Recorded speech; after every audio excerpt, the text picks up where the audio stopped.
கர்த்தருடைய பரிசுத்த நாமம் மகிமைப்படுவதாக.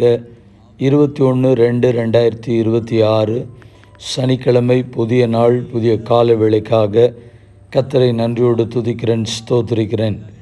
இந்த நாளுக்கான கர்த்தருடைய வார்த்தை யோவேல் தீர்க்க தரிசனத்தின் புஸ்தகம் 2ஆம் அதிகாரம் 27ஆம் வசனம். என் ஜனங்கள் ஒருபோதும் வெட்கப்பட்டு போவதில்லை. Never again will my people be shamed. கர்த்தருடைய பரிசுத்த நாமம் மையப்படுவதாக. இந்த வார்த்தைகளை கொண்டு ஒரு சில நிமிடங்கள் ஆண்டவருடைய வார்த்தையை தியானித்து இந்த நாளையும் நம்மையும் கர்த்தருடைய கரத்தில் ஒப்பு கொடுப்போம். ஆண்டவர் நம்மை பார்த்து உரிமை பாராட்டி சொல்லுகிறார், என் ஜனங்கள் ஒருபோதும் வெட்கப்பட்டு போவதில்லை என்று சொல்லி. ஆம் பிரியமானவர்களே, நம்முடைய ஆண்டவர் நம்மை வெட்கத்துக்குட்பட பண்ணுகிற தேவன் அல்ல. வெட்கத்தை கொண்டு வருகிறவன் பிசாசு. கர்த்தருக்கு ஸ்தோத்திரம். ஆனால் ஆண்டவர் நம்முடைய வெட்கத்தை மாற்றி, தலைக்குனிவை மாற்றி, நிமிர்ந்து நிற்க பண்ணுகிற தேவனாக இருக்கிறார். சங்கீதங்களின் புஸ்தகம் 71ஆம் சங்கீதம் 1ஆம் வசனம் சொல்லுகிறது, கர்த்தாவே உம்மை நம்பி இருக்கிறேன், நான் ஒருபோதும் வெட்கம் அடையாதபடி செய்யும்.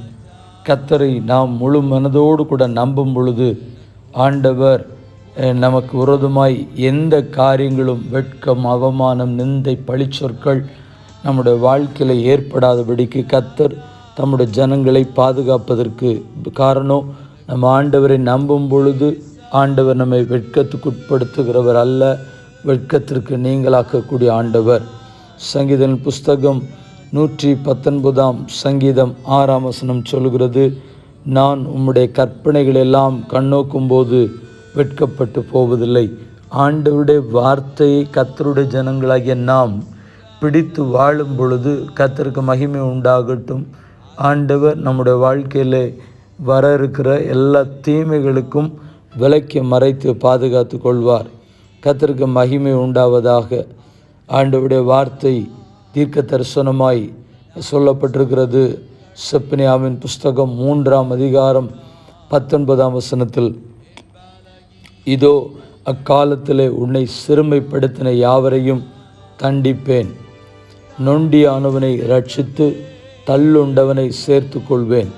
அவர்கள் வெட்கம் அனுபவித்த சகல தேசங்களிலும் அவர்களுக்கு புகழ்ச்சியும் கீர்த்தியும் உண்டாக செய்வேன் என்று சொல்லப்பட்டிருக்கிற கர்த்தருடைய வார்த்தைக்காக கர்த்தரை நன்றியோடு துதிப்போம், ஸ்தோத்திரிப்போம். கர்த்தருடைய நாம் மையப்படுவதாக. வெட்கத்திற்கு பதிலாக ஆண்டவர் கர்த்தருக்கு கீர்த்தியும் புகழ்ச்சியும் உண்டு பண்ணுவேன் என்று கர்த்தர் சொல்லுகிறார்.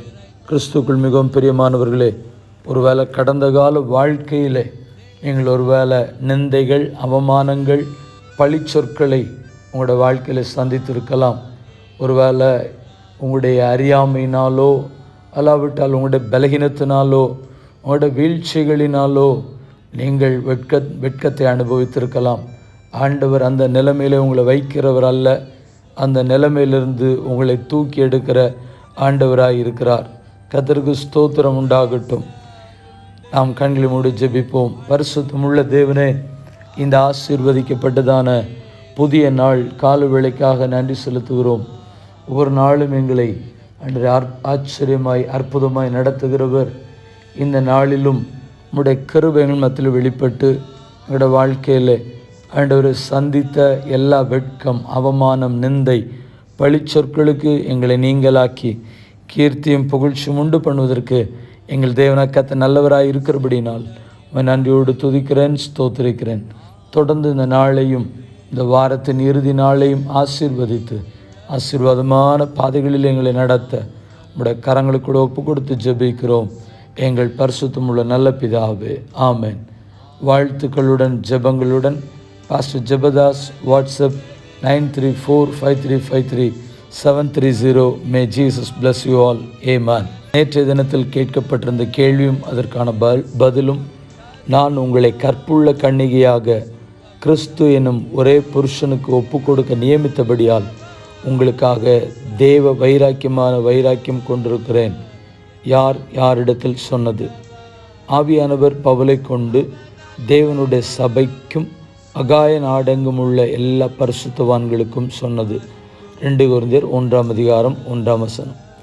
இந்த நாளுக்கான கேள்வி: உங்களுக்கு வெட்கம் உண்டாகும்படி இதை சொல்லுகிறேன், யார் யாரிடத்தில் சொன்னது?